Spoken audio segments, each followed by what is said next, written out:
Ya, tentu ini kegiatan yang sangat luar biasa.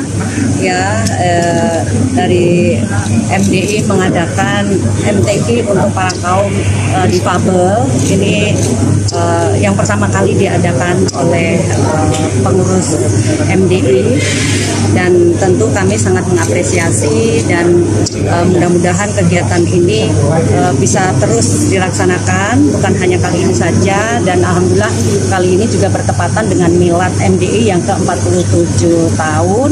Tentu usia yang bukan muda dan sangat panjang ya, jadi perjalanannya. Jadi baru kali ini kita bisa menyaksikan saudara-saudara kita yang dengan segala keterbatasannya, tapi mempunyai kelebihan yang bukan tidak semua yang normal, yang Allah beri kesempurnaan ini mempunyai kelebihan tersebut. Jadi kami menyampaikan apresiasi dan ucapan terima kasih kepada pengurus MDI yang telah melaksanakan kegiatan ini. Mudah-mudahan senantiasa memberikan manfaat dan keberkahan untuk kita semua, dan kepedulian ini juga bisa dirasakan oleh kita semua, khususnya saudara-saudara kita ya sebagai penyandang disabilitas. Mungkin itu saja. Kalau Pak Kiai mungkin bisa dijelaskan kenapa disabilitas? Ini kan banyak juga yang saya kira MTQ secara umum sudah dilaksanakan ya, mulai tingkat kecamatan bahkan sampai tingkat internasional. Tetapi khusus kaum disabilitas itu belum pernah diselenggarakan. Yang diikutkan itu hanya tunanetra, itu pun golongan dewasa. Dan ketika di tingkat nasional juga tidak semua provinsi itu bisa mengirimkan. Setelah kami pengajian kemana-mana, ternyata potensinya sangat luar biasa. Contoh misalkan salah satu peserta ini baru kelas 1 SMP sudah hafal 30 juz. Luar biasa. Kemudian ada yang autis, ternyata juga bisa menghafal Al-Quran. Ini juga memotivasi buat ibu-ibu yang punya anak saudara. Jangan berkecil hati. Allah memberikan kelebihan juga bagi mereka.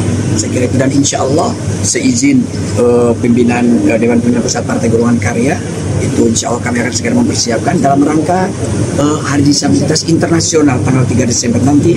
Kami akan menggelar MTQ disabilitas tingkat nasional, dan itu nanti juga melibatkan, mohon maaf, tunawicara bisa kita ini kan, tunarungu bisa, kaligrafi misalnya. Kalau tunawicara juga tilawah bisa membaca Al-Quran, tapi dengan metodologi pakai teknologi. Saya kira ini kebesaran Allah yang diberikan kepada saudara-saudara kita kalau bisa. Bang Aceh, ini kan juga terobosan baru ya Pak Aceh, biar di Partai Golkar untuk merambah segala sosial. Ini menunjukkan bahwa memang Partai Golkar merupakan partai yang inklusif dan hadir untuk semua, baik dari kalangan semua golongan apapun, termasuk dari kelompok disabilitas. Nah, dengan kegiatan MTQ disabilitas ini sebagai perwujudan dari komitmen Partai Golkar untuk terus mendorong bagi pembangunan untuk semua, termasuk diantaranya dalam hal keagamaan. Juga kita akan terus dorong bahwa semua yang memiliki potensi untuk dikembangkan di dunia keagamaan, termasuk dalam tilawah Al-Quran, juga termasuk kelompok disabilitas. Partai Golkar sangat inklusif, termasuk untuk mereka. Apakah kegiatan ini juga akan seterusnya atau mungkin ada keberlanjutan? Ya, tentu ini baru melibatkan 3 provinsi. Tadi Pak Ketua Umum MDI menyampaikan bahwa pada saat Hari Disabilitas Internasional kita akan selenggarakan kegiatan keagamaan bagi kelompok disabilitas, termasuk diselenggarakan MTQ untuk kelompok difabel ini. Ini sebagai perwujudan dari penghargaan kita terhadap kelompok difabel, karena mereka juga sebagai warga negara tentu harus mendapatkan perlakuan yang setara dan diberikan kesempatan yang sama untuk mengembangkan dirinya, terutama dalam kegiatan-kegiatan keagamaan seperti sekarang. Bang Aceh, izin soal isu lain, soal KPK yang mengusulkan dana parpol dari APBN, seperti apa? Iya, saya kira itu sudah salah satu yang direkomendasikan oleh KPK ya, dari riset dan kajian yang dilakukan oleh KPK, bahwa partai politik juga kan bagian dari pilar demokrasi utama yang perlu mendapatkan perhatian dari negara. Tinggal tentu nanti dari aspek kuantitasnya disesuaikan dengan kemampuan fiskal negara.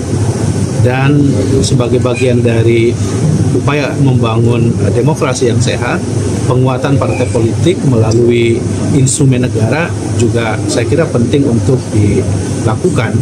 Tinggalkan nanti proses untuk bagaimana memastikan akuntabilitas dan pertanggungjawabannya kepada masyarakat, karena itu merupakan uang rakyat, tentu perlu diatur secara lebih rinci sehingga akuntabilitasnya bisa tetap terjaga.